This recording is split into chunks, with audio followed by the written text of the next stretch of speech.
Mickey Hart here, you're listening to the GAA Hour Football Show. The GAA Hour with Colin Parkinson is brought to you by Paddy Power, home of the Money Back Special. I'm not finished yet, it took me a long time to get here. Both players have spoken with each other, and they regret what happened. They've had a frank discussion with each other, and they're both of them are keen to now focus on getting back their county jerseys. That these fellas will get such a shell shock next Saturday evening that we'll put them back in their asses for 10 years. Welcome to GR on a Monday. Myself and Conan are here as usual, and it's Gweedore. Conan, Eamon McGee said the Ulster Club Football Championship final is like the World Cup. It's something that they just watch, but they're never going to win. So that was a nice little quote. That's a very nice quote. They've been watching since 1975 and watching the Donegal team go up the steps and lift the cup. So massive deal. Like I remember at the start when they were playing, I think, Carrigan, and I was backing. I don't think I backed them, but it was like, Donegal teams would be like you now to back a loser. Yeah, it says all of us who back Scottstown there on Thursday. I had some fellow annoying me last night on Twitter saying, "Oh, you got the prediction wrong. It was a draw. It wasn't the worst prediction." That's not a situation. But this was a bizarre game because, we have Gweedore winning it in normal time. Everybody thinks they've won it. I thought they'd won it. And there's nobody watched that in real time and didn't think that Gweedore were screwed over, right? And it was only the replay showed that the referee made exactly the right call. It was bizarre. McFadden Farry just lazily threw the ball to no need at all. No need for that. He didn't even make it look like he was trying to hand pass it. It was a throw. So after the replays, it was like, what an unbelievably brave call from a referee at that stage of a game to pull back the play for a hand pass. And to be honest, a lot of that kind of stuff sometimes gets kind of brushed over. That's I was actually thinking that wouldn't even probably get picked up in the analysis because it was like a 5 metre pass. He sort of threw it. You would only do a little tap of a hand pass anyway. So even looking back, if the ref didn't give that free, nobody I don't think would be like, what about the throw? Because it didn't really affect anything. He could have just hand passed it as easily as he could have thrown it. That's why. Sometimes when you're getting your arm pulled and you sort of throw it through, you try to do a one-handed pass, then you do it, but we usually get pulled up for that one. But Gweedore had lost their minds at that stage. Then they all attacking the referee. Neil McGee wanted at him, their manager wanted at him, only for Kevin Cassidy doing bodyguard. The referee could have been in big trouble there. He hugged the referee. That was very clever. Very clever of Cassidy. That's the old head coming in to not turn the referee against you for extra time, which they didn't do, and just to calm things down. Because another quote from Eamon McGee was they were killing each other after full time. Imagine thinking you had that one because they didn't see any replays. Imagine how angry you would be after winning. Let's be honest, it was very exciting end to the game, just absorbing game rather than a brilliant game. It wasn't a brilliant game. There was a lot of boring passages of play in it, but that was the conditions and that was just the way it was. Yeah, and to be honest, they probably thought this was their big chance. Well, obviously because there was a couple of seconds to go, but they had been sort of behind or level from the 17th minute or something like that. So the whole time it was Scottstown in the ascendancy. Gweedore got level sometimes, but then Scottstown went up and got ahead again.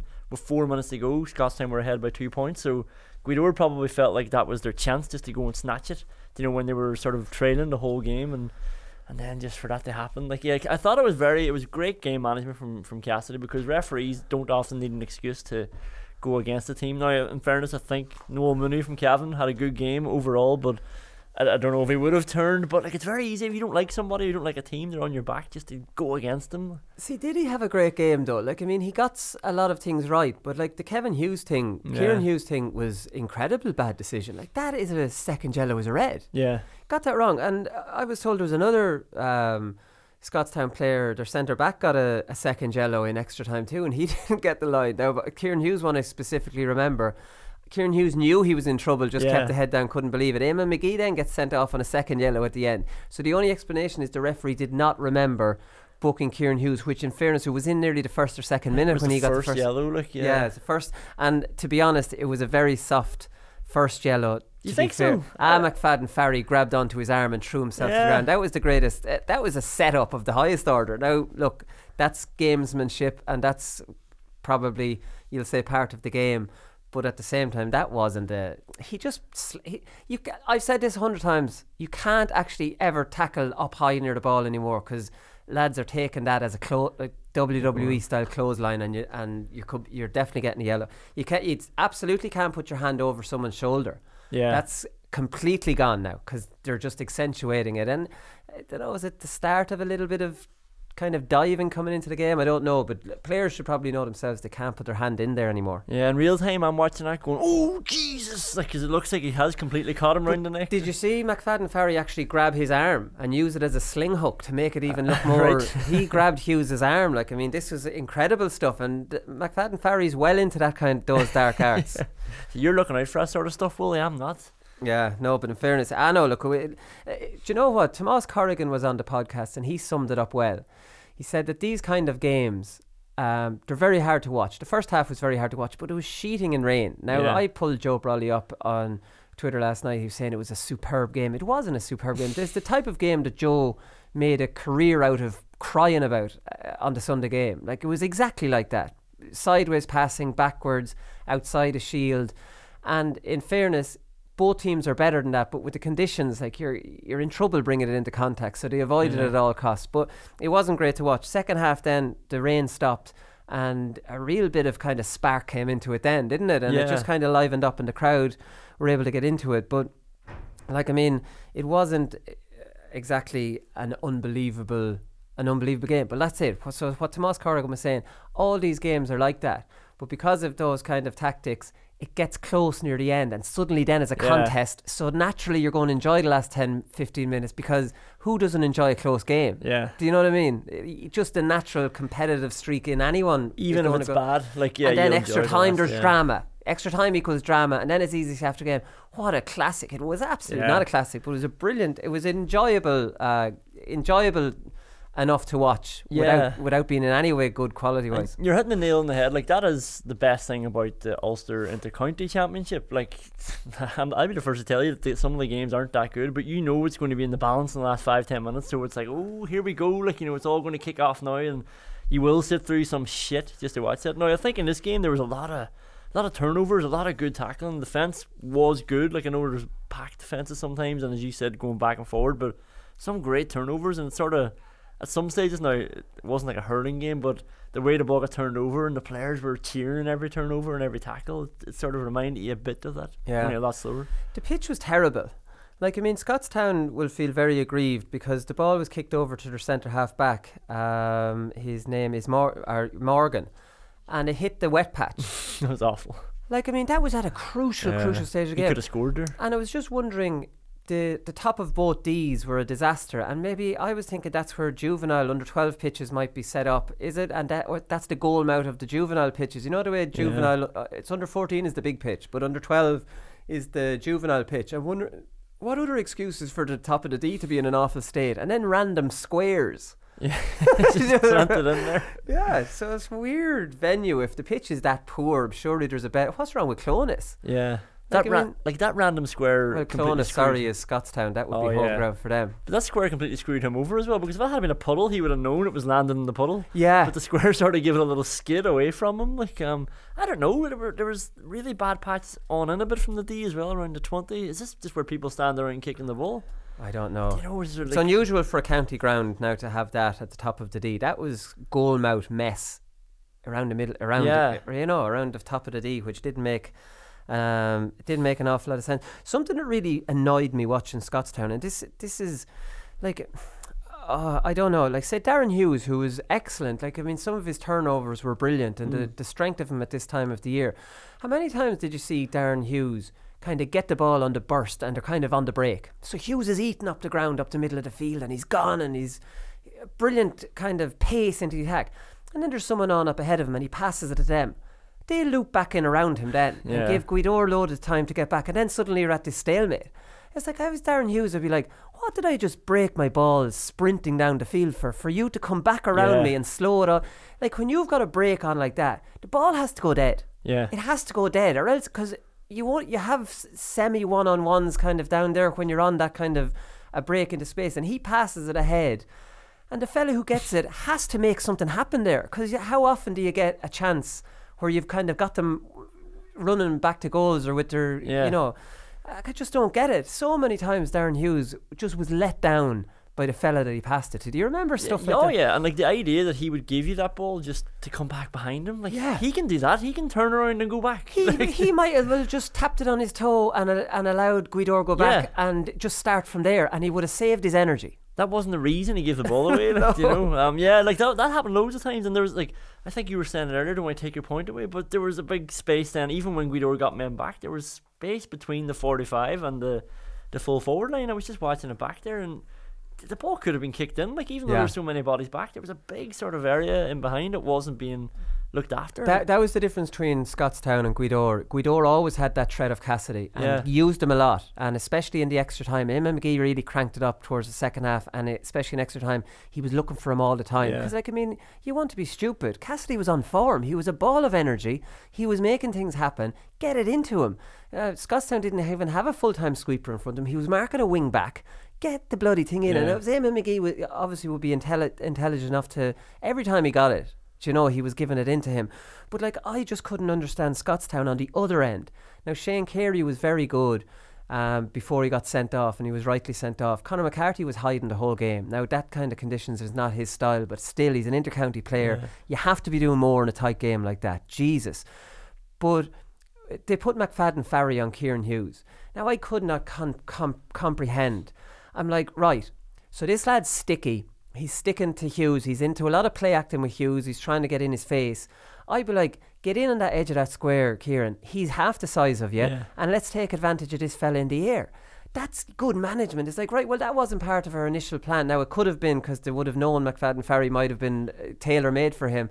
Jesus, put him on the edge of the square and do it to Gweedore, what Gweedore were doing with Cassidy, and just turn this man marker into a total weakness. They didn't even do it for a second. And exactly what we were saying about Cora Finn and Ian Burke last week, like Kevin Cassidy was he was the focal point. Like, they just kicked him any sort of ball. Sometimes it was just right up into the air, and he was sprinting out 20 yards and catching it on his chest, and they could just play him that, and everything went through him. Like, the first two scores, he caught it, popped it off. Second one, he caught it, put it over off his right. Like, you know, it was just there the whole time if they wanted it. Yeah, no, he was. And like, I mean, so that's it. They had more points of attack. They had more ways of attacking. And even when they were 3 down, I still fancied Gweedore. Did you? Yeah, I still fancied them. I just thought that they were... I just thought Scottstown were just getting their points kind of randomly. Do you know what I mean? I didn't think there was any... They were just coming across them. Do you know? And maybe that's worked, I don't know. But I do think that Scottstown, outside of their county lads, they've got some very kind of just normal club players on it. Do you know? Where I think that Gweedore had more of a threat all over the field. I think that was the difference. But Kevin Cassidy was on the show here a few weeks ago, and he promised me a Skype call to his pub in Gweedore the morning after the morning after match. Kevin Cassidy's gone AWOL. So we've no Skype call. Anyway, Skype would have been very messy in there anyways, but we can go live to Mickey's Bar, which I think Kevin Cassidy's bar is called Mickey's Bar, where Odhran McNeilish is standing by. How's it going, Odhran?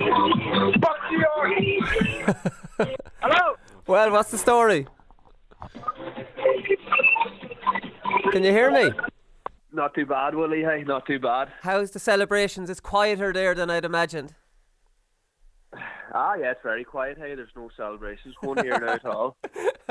just a routine win, nothing major.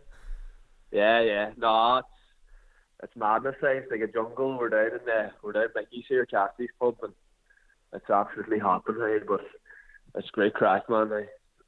And we're making the most of it, like, because you know it's a massive achievement, and it's huge for the parish and the club, like, and everyone's just enjoying it and making the most of it, like, because things like this don't come around too often. I saw Eamonn McGee had a quote yesterday, and he said something like the Ulster Club Football Championship is a bit like the World Cup for fellas in Gweedore. It's like you always watched it, but you never thought you'd be part of it. I was saying that last night. Like, it's not even, winning Ulster was not even something that you dreamed of. Like, you dreamed of winning county championship, like, but Ulster was never really even came into your head. It was never really something you thought of, because you always seen these great Cross McGlenn teams and Slot Neil in recent years. I think that you just thought, geez, them teams are on a different level and we'll never be able to compete with them. Like, this is, and you know, the last 2 years now, this club's just kind of taking it to a new level, and it's kind of quite a transition, like. Yeah. And we're just amazing, like what we've achieved. It is. It's absolutely. And like, I mean, it was a bit of an arm wrestle of a game. The conditions, it was a really, really heavy rain. So like, I mean, it was never going to be that pretty. But like, it was a great battle. I'd want to say it was a tight game. Probably the toughest game we've had all year. Right? The conditions made it harder, especially in the first half. The rain was just poured down. The second half wasn't too bad, but the pitch was very heavy too. And us, like Scots down there, quality team, and we knew we'd be up against it. And we just said to ourselves at half time, if every man goes out in the second half and just empties it, we'll not be far away. And that's what we done, like, because we knew if we were going to win, it was only going to be by a point or two, because that's the kind of game it was, like. And we just knew that we had to go out and give it everything, and we did, thankfully. We got that bit of luck as well. You need that to win, like, so we're delighted. Yeah. So you had Damien McArdle following you all over the field, no matter where you went. Were you expecting that? Yeah. I was. Well, Michael Boyle, our coach, he was telling me that someone would be probably following me anyway, and I'm used to it anyway, like, so it was nothing new to me, but there's so many men on that team, our team, like, that you would need to, like, keep an eye on, like, to basically man mark, because there's dangers everywhere, like, every man on that team can pop up with a score, like, so it doesn't bother me as long as we get the result. That's all that matters. What was the story with the throw ball at the end, right? So I have to admit, I said that you were robbed at the time watching it live, but then when I saw the replay, McFadden Ferry clearly threw it. Like, I mean, but you wouldn't have known that when you went in at full time. What was going on there? Jeez, I was going crazy. I couldn't believe it. I thought the ref was just playing for the draw or something. You know what refs are like. Yeah. But it was 100% the right decision. And fair play to the ref for seeing that and calling it, like. But at the time, geez, I was fit to give him a smack, but it was the right call. But at full time, we just kind of forgot about it and focused on the extra time then, because we knew we had 20 minutes of another hard shift to put in, so we just kind of got over it and battled on. Yeah, well, if it wasn't for Kevin Cassidy, he probably would have got a slap. He was the only one. He was acting as bodyguard for the referee.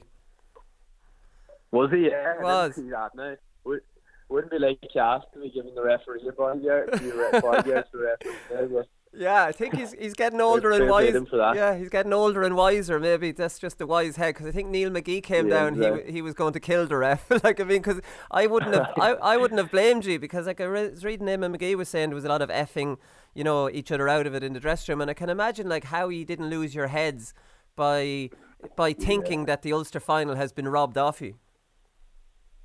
Yeah, I suppose there was a few guys that were going a bit mad at half time, like, and thinking, Jesus, has this, and we just, like as you said there, we just been robbed of the Ulster final.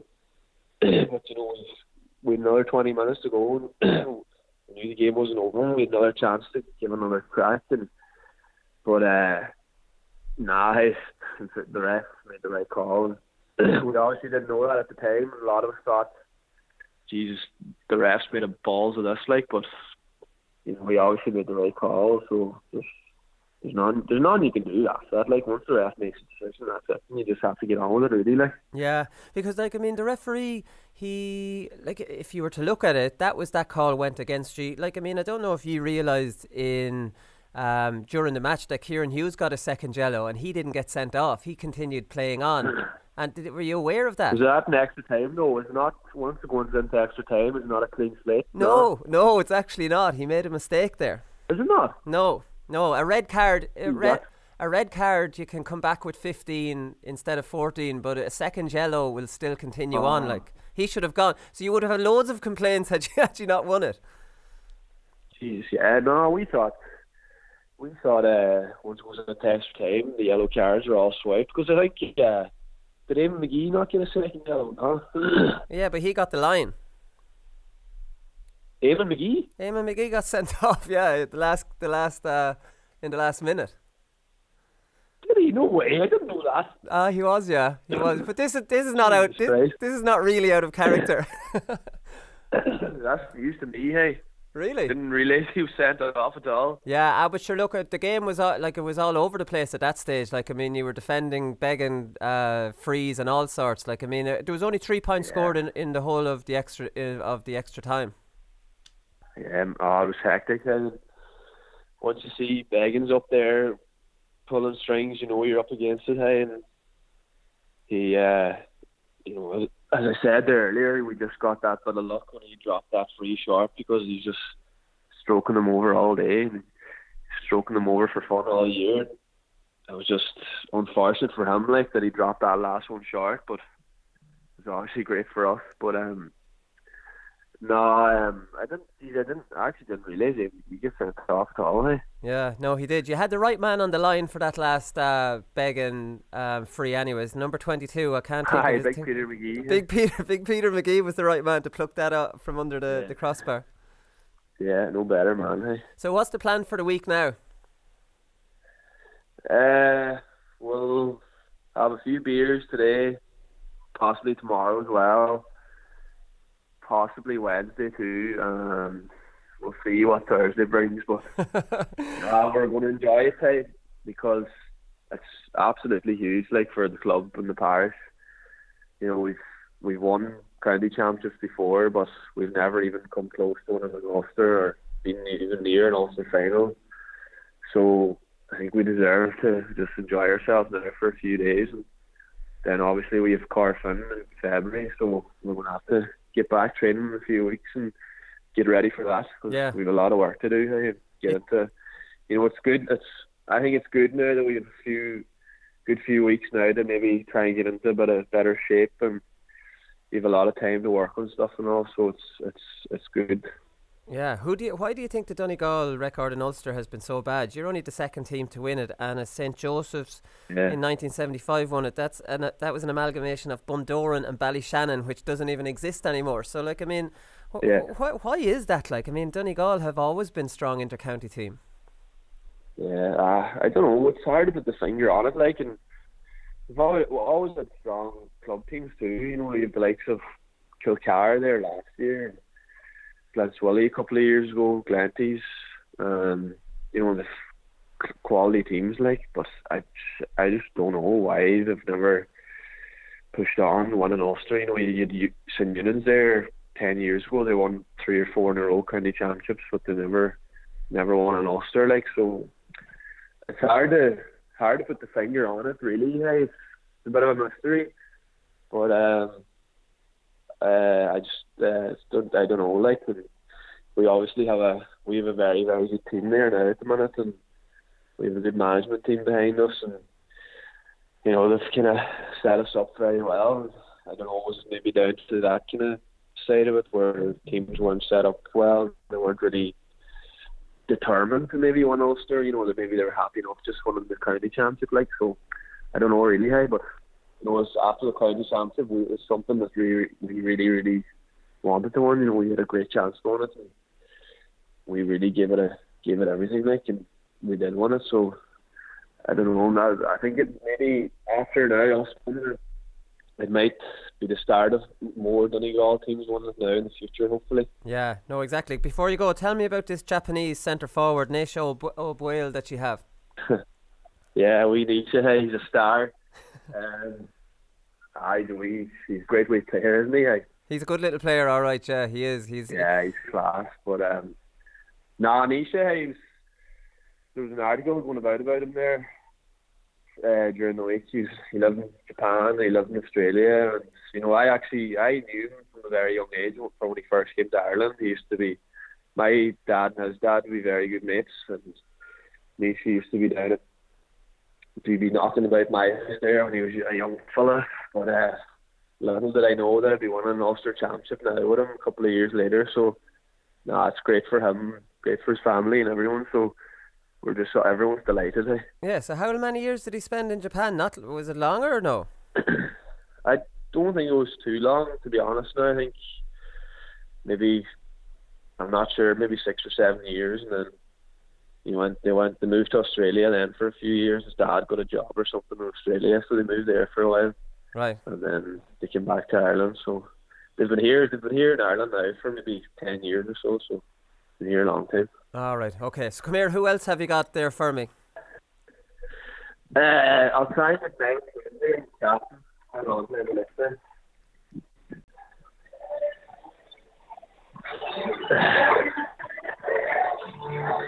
You hear me that night?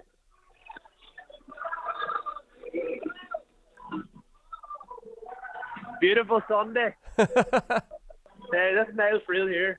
Niall, how's it going? How are you? It's just as well that I'm getting you out to a back room here. It wouldn't be getting much volume from your from the interview in there. I don't know. Looking, a Monday morning and Mickey say 1 o'clock. Jesus, this is rocking. Jesus Christ! It sounds good. I'd love to be up there. Come here. And was it a late one last night? Huh? Was it very late last night? Have you stopped at all? Sure. The few hours sleep, you know why? I said to myself, I better get a few hours because I knew today was going to be a massive day. Yeah, and are you all in there? I hear Eamon McGee has gone AWOL. Listen, Eamon knows his own thing. That's the picture of Eamon is there. He tends to do his own thing, but no, I'm sitting in the wee lounge here, and I think it's a quiet place. But if I open a door, the place just is rocking. Yeah, I saw you were singing the Celtic Symphony in the dressing room after the match. Is that your official team song? Oh well, I don't know. I just didn't know what to do at the time. The boys just said, "Phil, go and say a wee song there." But originally I'm from Glasgow, so I just thought I'd sing a wee tune with the Glasgow boys. Jeez, so you have Scottish fellas and Japanese fellas on the team. Unless you have the team with Scottish, yeah. Cassidy, yourself, and then you've Nisha. Gillespie's from Glasgow, and I think Mulligan's mother is from Glasgow. And that is here, half Scottish. You know, the connection with the Gweedore in Glasgow is massive. And sure, listen, I just sang a wee song with the Glasgow boys. Fantastic stuff. And how's Gillespie getting on? Like, I mean, that's obviously heartbreaking for him to have missed out on it. You know. The moment he fell down up in Carrigan, you know, Jesus, it's brought a tear to my eye because, listen, that man, I look out my kitchen window and I see his house, and I grew up in his house, and vice versa, he grew up in my house, and that was heartbreaking, you know, to see that fella go down, and I think we all knew at the time it was like the cruise ship, but no, I was over with him there during the week, and he just said, listen, it's heartbreaking not to be out there, but I think we done it for Gillespie today, and that man, it's sick because like the county hasn't seen what that man can do. Like he came back from a cruise ship, and he cruised through the county championship, and it's absolutely scary what that man can do. Like he's an absolute phenomenon. He's a man mountain, and listen, it's a good thing for our club, but as well as the county, like that man can go places. Like he's an absolute phenomenon of a man. Yeah, well, fingers crossed he gets back soon enough. Come here, what's it like captaining this team? There's a lot of big characters on it, to say the least. Oh, I think we said it was going to be, I think 2 years ago, Marvin put Eamon as captain, and Eamon and Marvin themselves sat down, and Eamon says, listen, if we're going to be an honest group, it's going to be a new system, a new team to be over, and Marvin says it's going to be an honest group, and Eamon says, listen, I think that one of the young boys, that we grew up kind of winning trophies, and listen, I was just happy enough to get the captain because I was lucky enough to captain the boys at underage. And that's down to Tom Bug. Yeah.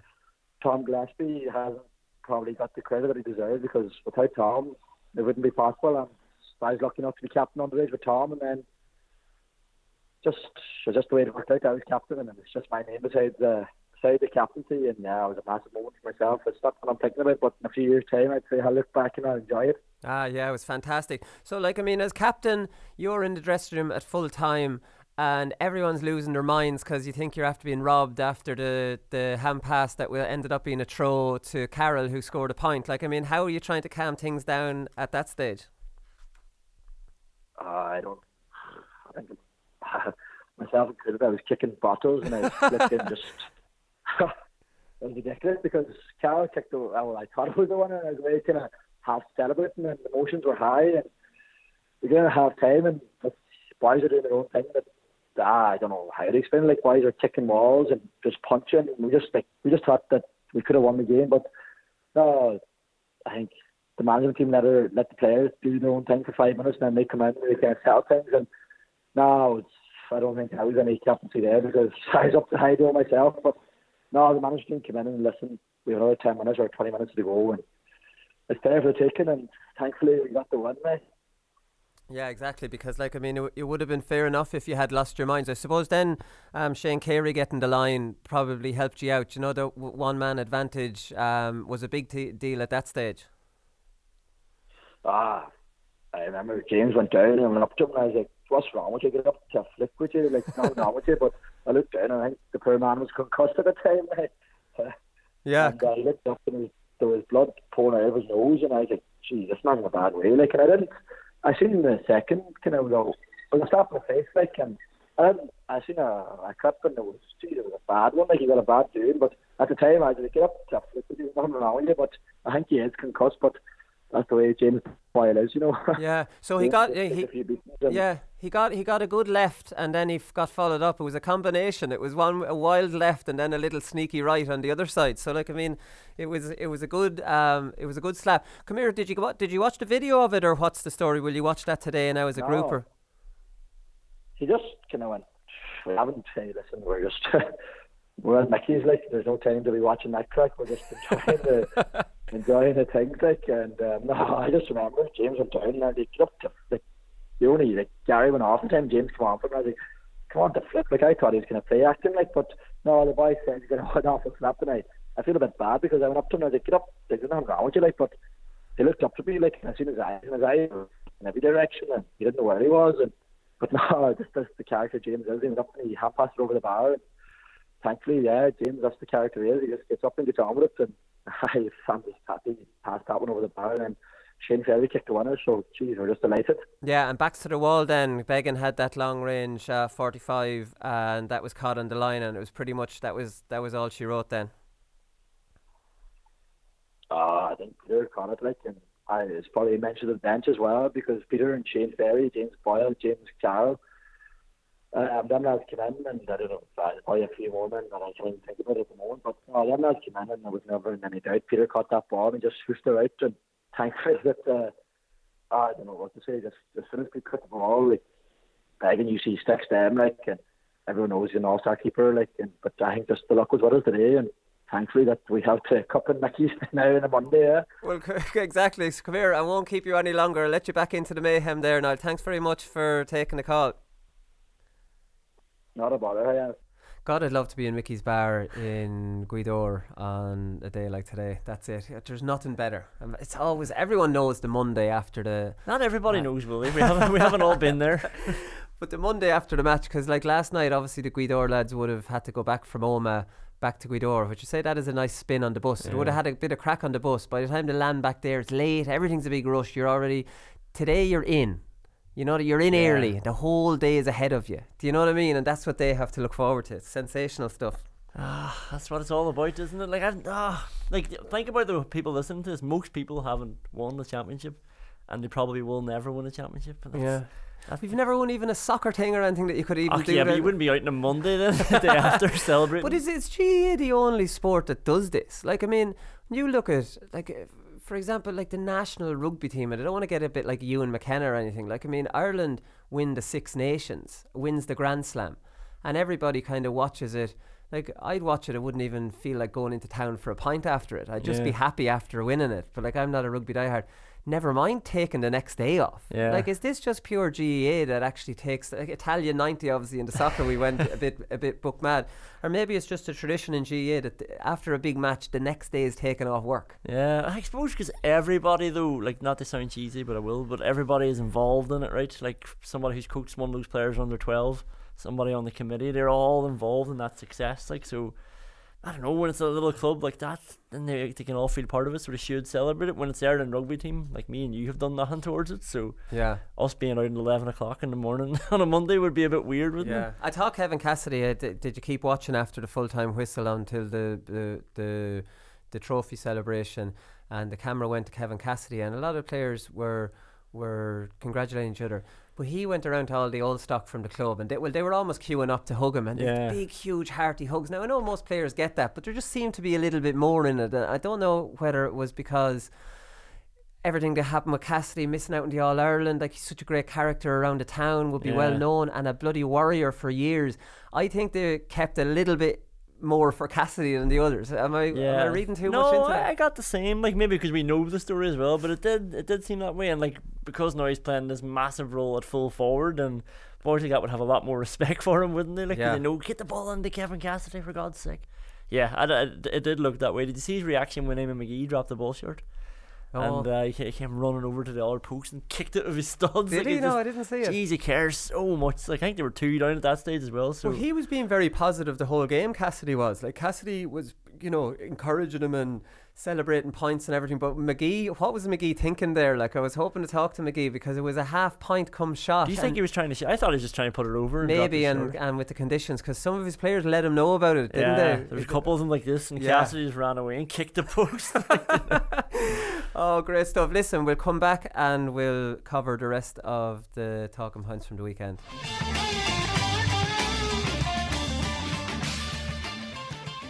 Yeah, so Ballyhale Shamrocks achieved exactly what Gweedore achieved, and that seems to it's like this is the Gweedore show here, Colin. Like, I mean, this is a Leinster club, but obviously Ballyhale Shamrocks are the market leaders in hurling, and for them to win an Ulster title isn't really, obviously it's a big deal, but it's nowhere near a team like Gweedore, who only one Donegal team had ever won it, 1975 as we mentioned, and Gweedore had never won it. And so that's kind of this big romantic story of the weekend. But look, Ballyhale Shamrocks, and they hammered Ballyboden. One was a classic with a team who never won it, the other was an annihilation, and Ballyhale Shamrocks have hammered their way through Leinster. Like, this is just one, this is a team that could have gone out of the Kilkenny Championship at semi-final stage, needed it was a late goal just to stay in that championship.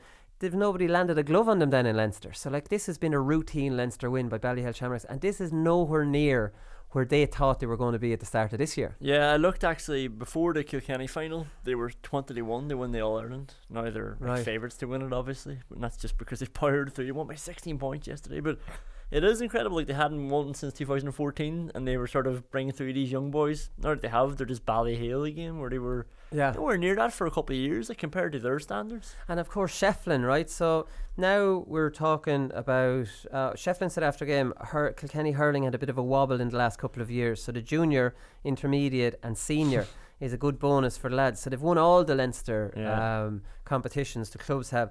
Michael Fennelly thinks he is going to be an intercounty manager very soon. Michael Fennelly said after the game, I've no doubt we'll see him in a couple of years at intercounty level, without a doubt. I'd say he has his eyes on that, even in the back of his mind maybe. It's his first year and he has a Leinster final medal, which is huge.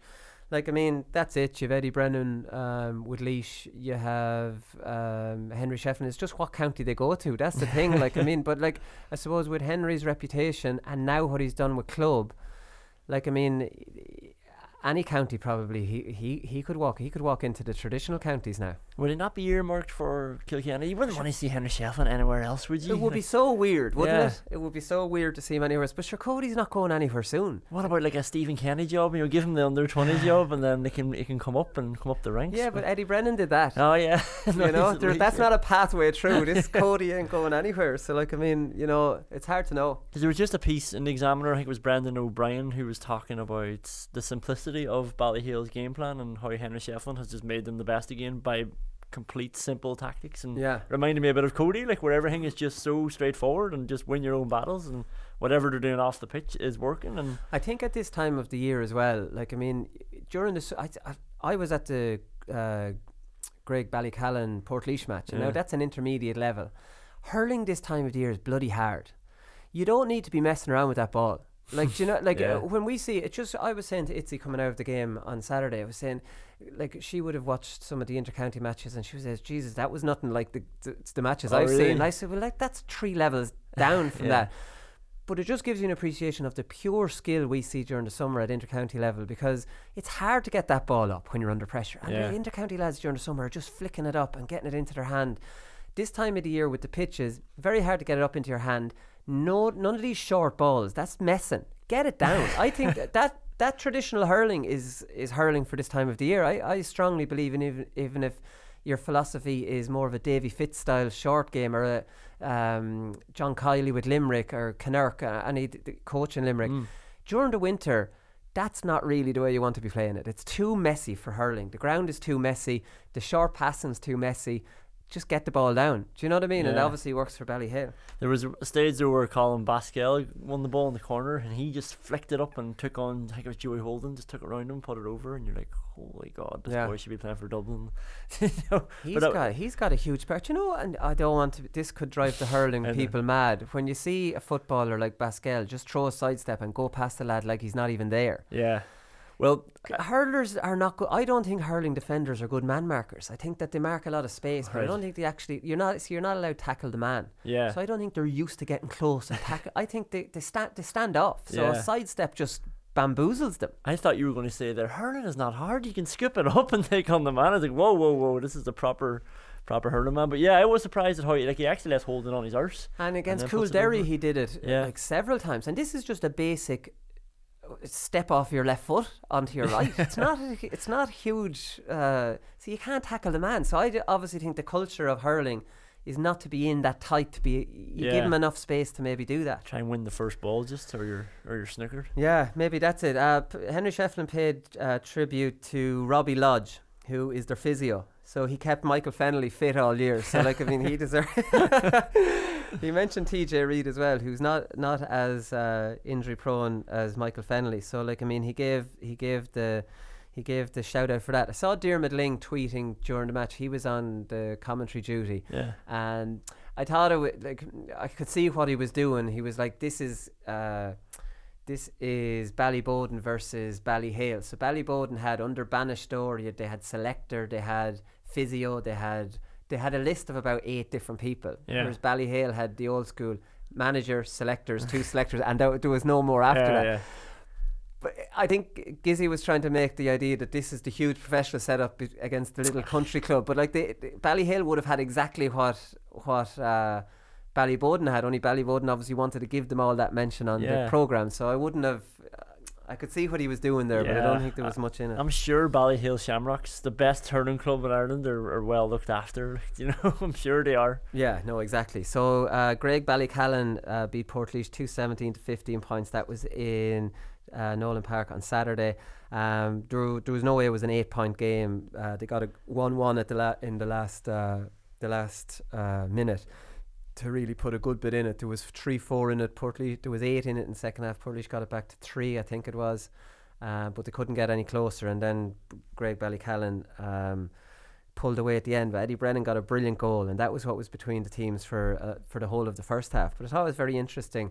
So they're Greg Ballycallan, right? So they're obviously an amalgamation, but it's been a long time. But the people in the stand were still shouting, "Go on, Ballycallan!" Oh, they really? were like, "Forget about this Greg crowd." That's brilliant. Yeah. So it was, "Come on, Ballycallan!" It's like, come on. When are you going to start including these Greg crowds? So like, I mean, it wasn't a classic, and like, I mean, Portlaoise would be happy enough. I don't think Portlaoise performed. The Portlaoise lads I was talking said they didn't play well at all. Greg Ballycallan looked like they were the better team, much more dangerous forwards, I think, was the difference between the two teams. They did the best out of all the Leinster teams in the finals across junior hurling. Portlaoise did. Yeah, I know. In fairness, it was a 3 or 4 point game in reality. Like, Portlaoise had pushed everyone forward at the end, and it was a breakaway goal, and then the final whistle was blown. So it wasn't 8. Absolutely wasn't 8 points.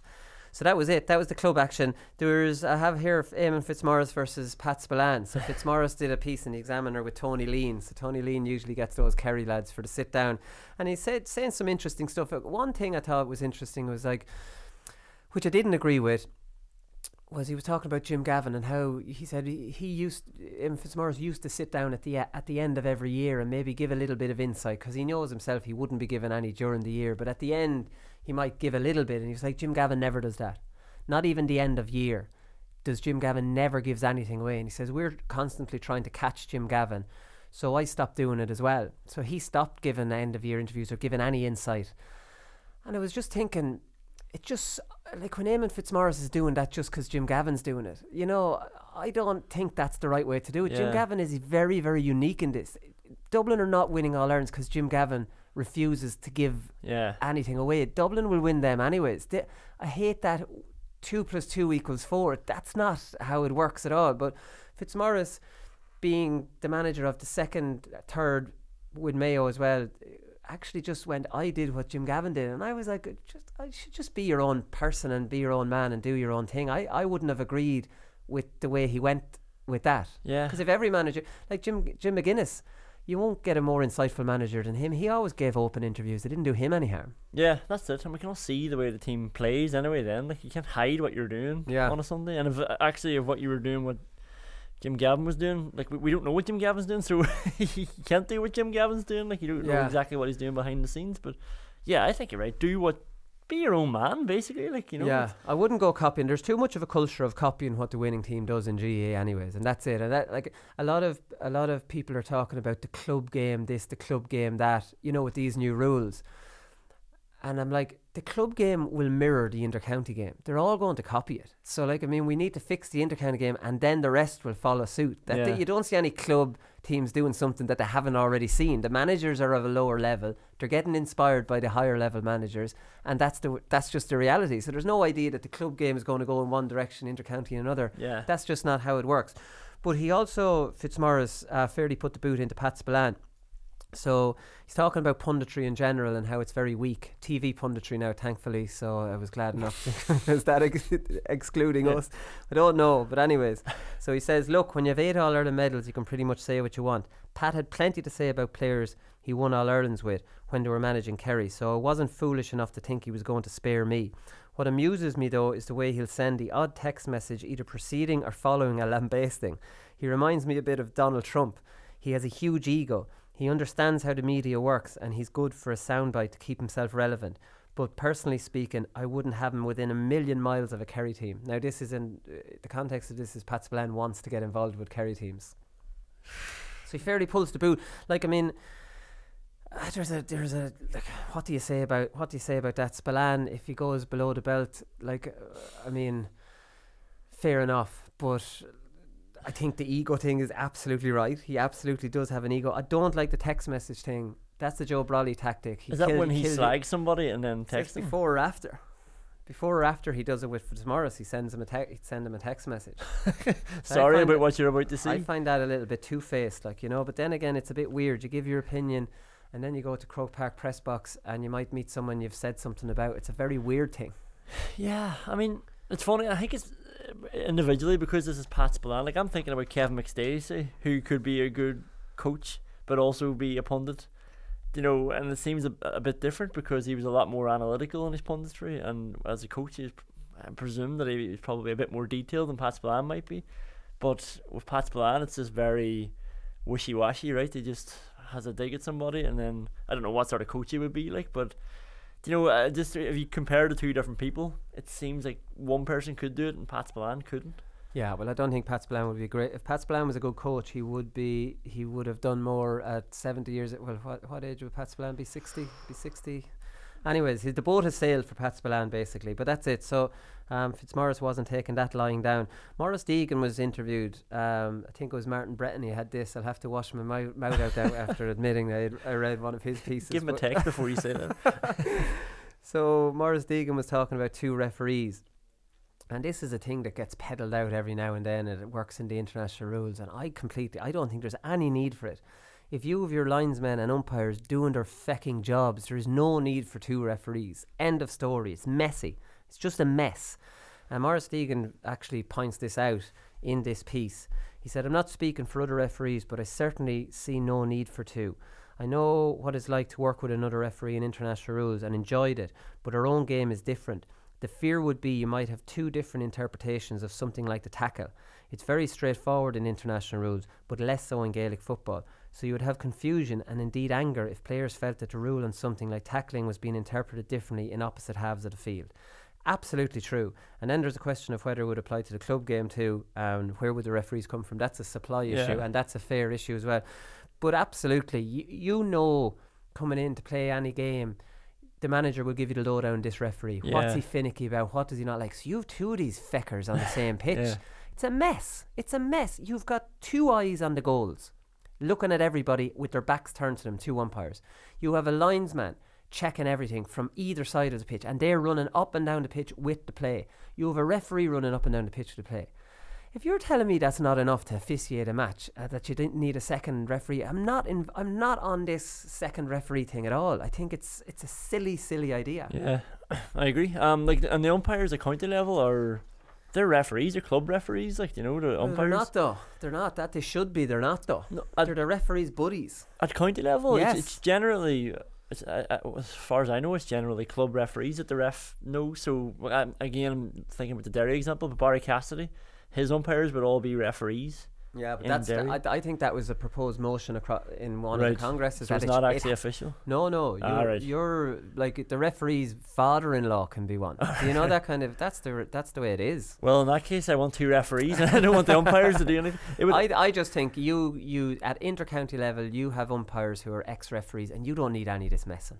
Yeah. And like the idea that you'd extend the mark to the 45 and have an issue now at the 45 metre line rather than the 21, when you have two umpires who can absolutely officiate that 21 metre line or where it was caught, where he jumped from. Like, I mean, that's easy. But that's what I saw, because I saw Malky Clerkin was saying that, and I was like, well, how does the referee see what happens in the box, if it's a penalty or not? You know, the ref can't be saying that I can't see down to the 21 metre line, for God's sake. No, I know balls get kicked down, but Jesus. And like any ball like that, it's from outside the 45, so there is hang time on this. Yeah. So you're actually following that. Like, it's not like this has happened in the blink of an eye.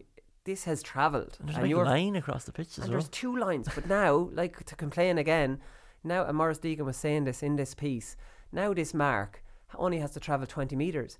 How can you possibly make that call under pressure? Yeah. Without the lines on the field helping you out, which were in the advance mark, there's no ambiguity about the two lines, the 45 and the 21. Now you have to judge. So a diagonal ball, like whatever about a straight ball, you might go, right, that's 65, that's the 45, you might. But what about a diagonal ball? Yeah. How do you judge? And this is one that's caught and marked and scored to win a game. So it's more bullshit on a Monday. Saying, well, did it travel? It'd be like basically black card analysis. Did the mark travel 20 metre analysis? And it's opening up a whole load of old nonsense. The whole Marty squad will be dedicated to a to a 20 metre thing, because every time I turn on that show, they're debating a black card incident. The two referees will help people like James McGrath, though, who got screwed over out of a county final or an All-Ireland final. Oh yeah, just keep everybody happy. Yeah, maybe that's it for the referees' egos. So two bits of news for Kildare here. Daniel Flynn isn't in the Odhran Cup squad. So Daniel Flynn has hinted recently about maybe taking a break. It'd be a disaster for Kildare if that's the case. Maybe he's just training with the college and he was saying he'd be back for the league, but he's not in the Odhran Cup squad. So that's a big loss for Kildare. And it always, something about Kildare seems like to take 2 steps forward and 1 step back or something, don't they? They never can't seem to push on the way like some of the traditional counties keep that going, whereas the less traditional counties always something like Roscommon will lose a player. You know what I mean? They all didn't. It's like they're I don't know. It's like some sort of bloody curse that there's always something, or some lad will go to Australia or something. There's always something. But in other Kildare news, and I had missed this, I don't know, had you seen it? Michael Fennelly has joined their backroom team as their performance coach. So this is basically a performance coach is Dunn that's in with Dublin. What's he? He's a lifestyle coach. Bernard Dunn. He's a lifestyle. His we don't know what he does. That's the thing. No, but I think it's down his lifestyle, and nobody knows what that means. But what's a performance coach? What can you give me some low? I'm sorry for throwing this on you, but what the hell would a performance coach be?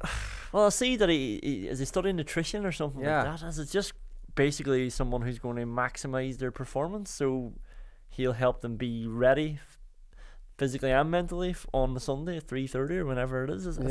Maybe maximising your performance, advising him on nutrition, advising him on lifestyle, advising him on being a winner, because he's obviously won so much in the game. Like, just, I suppose, performance coach. You just make it vague enough, and just there is no real downsides to Michael Fennelly being involved in your backroom team. No, so that's it's whatever it, you call.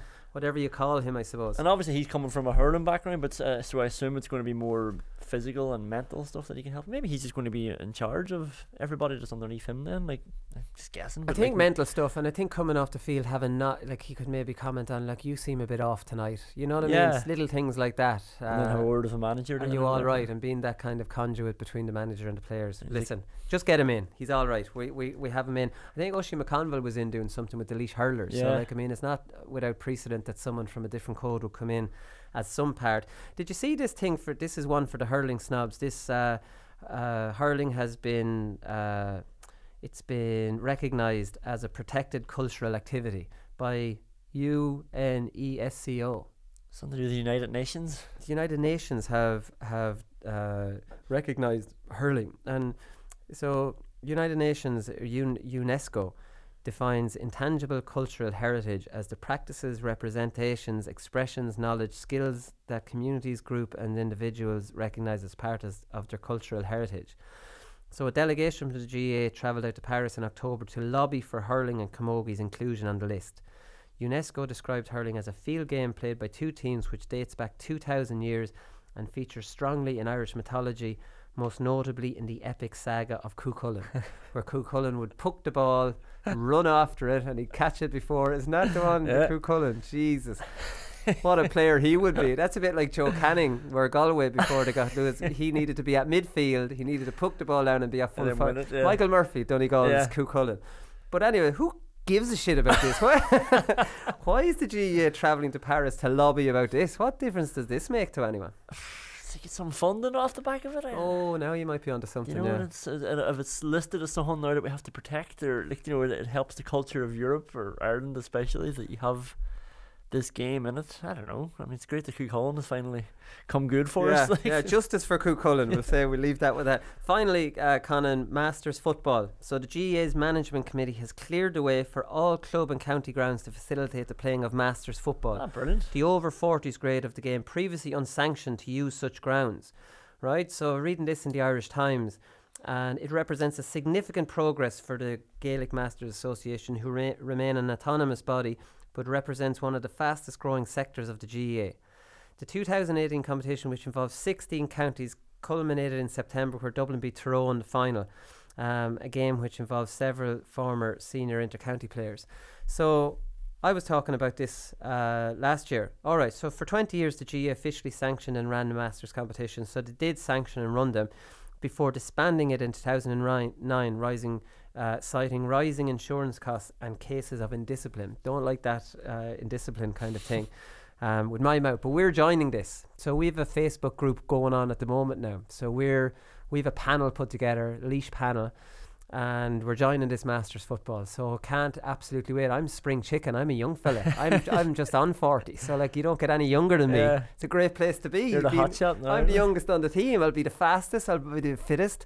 This is just like being a minor all over again. Fairy tale stuff. Well, hang on. A Facebook, is there no trials being done here? Like, you boys are just picking the team yourselves? Well, I'm not picking a team. I was asked did I want to play. So Mark Rooney is kind of taking it on board. He'd be Darren's older brother. He's getting names together onto a squad, and sure, we're going to take it from there. I don't want to give too much away here, Colin. You know what I mean? I see what Jim Gavin's doing. Yeah, well, like, I see Jim Gavin for the last 5 years hasn't given any insights, so I'm not going to start telling you what we're doing and who's on the squad, but it's a very strong squad. That's all I'll say. I'm going to guess it's going to be very similar to the 1997 and 1998 All-Ireland minor teams. 96, 97 minors are all underage. So that'll tell you, and that was the bulk. Yeah. That was the bulk of our 2003 team. So let's just put it this way: 96, 97 minors are 40, 41. That was the bulk of our 2003 to 2005 good Laois team. That means we're all 40. We're all young fellas. We're like, it's still a good senior inter-county team, but we're all fresh and young, and we're going to win it out. And that's just the way it is. And I'm going to knock those dubs off their perch. Right, we'll be back with performance of the weekend.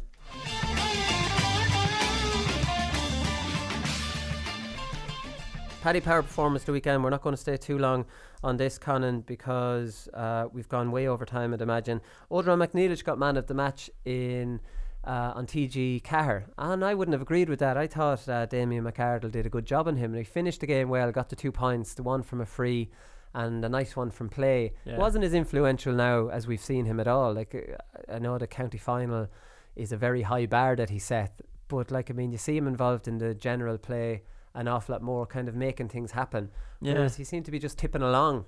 Couple of nice, by his standards. Yeah, a couple of nice passes, which you do expect from him anyway. Yeah. Like, but like, I thought, maybe it wasn't man of the match, but I thought it was good. Remember we were talking about Merchant, Mark and Sludden, how easier it is to man mark someone out the field. Yeah. It's such an easy job for McArdle, but I thought especially for like 90 seconds to go for Owen McNeil's just to get free there, and I watched it back, like, it was brilliant. If you just watch his off the ball movement, like Gweedore coming up the pitch and they're sort of going in waves, overlapping. That was a very good move. That was almost like rugby, where they're just throwing it out along the line. And he just sort of takes a couple of steps back. McArdle's watching him and has his back to goals, and he just takes a couple of steps back away from the move, and it gets thrown back to him like in the pocket, almost like a fly half in rugby, like, and then he just puts it over. It was lovely to do. It's not enough for man of the match, but hard to pick a man of the match from that game. Again, it's one of these games that's just such an arm wrestle. It's very hard to be the outstanding kind of player in a game like that, because I think a lot of players are playing kind of at a similar. I thought Kevin Cassidy was excellent. Every time he got the ball, there was danger. I thought every time the two Hughes got the ball, there was danger. Do you know, even though McFadden Ferry did all right on Kieran Hughes, but Kieran Hughes still, Darren Hughes, these lads are kind of game breakers, aren't they? Where a lot of these lads, especially the club lads, in conditions like that, and with the ball like a bar of soap, and it being really difficult to get through the tackle, the club lads don't want to risk getting through that. You're almost like waiting for one of the Hugheses to come on, and you know when they get on it, they're going to break that tackle, and suddenly there's an offload and they're through. But without them, the supporting cast aren't really able to do that. Whereas I thought Gweedore had potentially a bit of pace and fellas that were able to break through without depending on the county line. Because Eamon McGee wouldn't be a line breaker as such, even though he played very well. Cassidy was in full forward. Neil McGee's way back. They had more. They had Carroll, they had Mulligan. You know, these lads that are able to get McFadden Farries fast, Friel, O'Boyles. They had that pace that a lot of the different players on their team could break through a tackle, whereas I thought Scottstown were just waiting for the inter-county lads to do something for them. And that was all over the pitch. There's one time Kieran Hughes got the ball, I think he was like 13 yards out, and he does a little burst and he pops it, and then the guy pops it, he just waits for Kieran Hughes to come back, like, and he throws it back at him, and Hughes had to go through another tackle. Like, they were the horse and cart for them. I think so. I think that was definitely it. Adrian Mullen got 2-1 for Ballyhale Shamrocks yesterday, and Adrian Mullen did something for his second goal that me and you would never have spotted, only Niall in the office told us. So he swapped hands for the goal. So the ball was passed into him, and he caught the ball with the hand that usually is held at the top of the hurl, so it's your back hand, but he let go of the hurl and held the hurl in the middle of the hurl and caught it with the other hand, and then was able to throw it up and get the hand back on the hurl. So, like, I mean, that's a beautiful little bit of skill, and he got 2-1 on the day. Yeah, so subtle. Analyse that. I couldn't understand it. I had to ring Niall, like, what are you talking about? I saw he did a story on it, like, but he's a hurling man, and he was raving about this thing. He just reached out with his right hand and then threw it up onto his left, and he said to do that is really, like, even to think about doing it is so innovative, and then just to pull it off like he did. It was champagne stuff at that stage. It was risk free because the game was won. You know, that was the icing on the cake when that went in. Shane Carey, I think, deserves a mention. Like, we're not going down the road that if you get sent off, you're not in the running. Like, he was excellent. Like, he was actually taking the fight. And he was in on Neil McGee for a while, and he was well able for the rough and tumble. He's obviously inter-county level player, but when you compare his performance to Conor McCarthy's, like, I mean, there was no comparison. One wanted to be involved, and for me, the other lad just wasn't interested in that. Like, it's very unfair for me to say he wasn't interested, because he obviously was, but he wasn't putting any stamp on that game. Yeah, no, in fairness, with the red card though, like in a game like that, and he gets sent off in extra time, and that was so madness. Close. And, like, I mean, alright, he's not that type of player. I know you can like, obviously the excuse for somebody doing something bad on the field, it's not an excuse that you're not that type of player, because you become that type of player. But he's not involved in that kind of shit. He just lost his mind. There was a flashpoint, and he gave him 2 good boxes. How did he think he was going to get away with this? I don't know idea. And playing so well. Usually when you're playing so well, you don't lose your mind in situations like that. You're calm and like, you would lose your mind in situations like that where you're having a frustrating. If Conor McCarthy did that, I would be like, well, look, he hasn't been in the game. He's He got really annoyed. Very, very unusual for me to see a fella playing well do something like that. Yeah, no, you never know. Like, you know, when you sort of get a punch off someone yourself when you've popped the ball off or they've come in late on you, and then when they have the ball, it's your, I don't know what happened, but it's your excuse almost to get them back then as well. Like, and the fact he went for the head though just made it so obvious. It was left hand and then right hand. Just the second one with the right, he might have got away with the one with the left. Yeah, like saying, "Look, I was trying to get over his yeah. shoulder at the ball," and he wasn't. He was like, because it was a close fist, caught him well, but he could lie and get out of that. But the second one came in there with the right. He's like, Jesus, so mate. I think the fact that he gets sent off at such a crucial time should rule him out of man of the match, because it's sort of performance of the weekend. We can't be promoting that kind of behaviour. Is that what you're saying? Sean Ryan for Ballycallan. Go on, Ballycallan. Greg Ballycallan. Greg Ballycallan. I don't know if Sean is from Greg or Ballycallan, but he was outstanding against Portlaoise. He was the difference for a lot of the game. He only scored 4 points. I thought he scored more, but there were crucial scores and he was dancing around lads, and Portlaoise just couldn't handle him the whole game. So he was outstanding with 4 from play. So that's pretty much it. Anyone else do you notice I actually would think Damien McArdle would have done a great job in Odhran McNeilish and scored an inspirational point off the outside of his boot, and I'd be like, how can, then again, just because the co-commentator on TG Carter picks a man of the match doesn't mean that's the man of the match. I thought McArdle was very good yesterday. There's a guy you're going to definitely rule this out because I hadn't seen the game, but there's a guy for the Antrim Intermediate Champions, Oran Eastwood, ripping it up for Nivena St Enda's from like a real unionist area, Glengormley. So very good, amazing story. They won the Ulster Intermediate there, and the first Antrim team never do that as well. So I didn't see the final though, but he's absolutely ripping it up throughout the championship. His semi-final performance was class, but I assume he was very good in the final as well. Okay, can we get him into the reckoning? What did he score in the final? I don't know, Willie. Oh, you don't know. So you're nominating him for his performance in the semi-final. Yeah, right? He was just so good in the semi-final. He cleared the ball off the line with a volley in the semi-final. Is that how much you don't like unionists? Is it that this fella grew up in a unionist area? You haven't seen him, and you're just going to nominate him now? No comment. All right. Okay. So who am I going to give this performance of the weekend to? I think we will give it to Adrian Mullen. 2-1 in a provincial final, and that bit of skill alone deserves definitely a mention. The goal in the first half was absolutely vital. That was against the wind, and a bit of skill for the second one, and a point to throw on top of that as well. So yeah, Adrian Mullen, and plus we've hopped off Gweedore all day, so they were not going to give him a performance of the weekend on top of everything. So that's it. Adrian Mullen gets performance of the weekend. We'll be back on Thursday with another preview show as usual. It might be Wednesday this week actually. Our Christmas party's on Thursday, but we'll see. We'll talk to you then anyways. Good luck.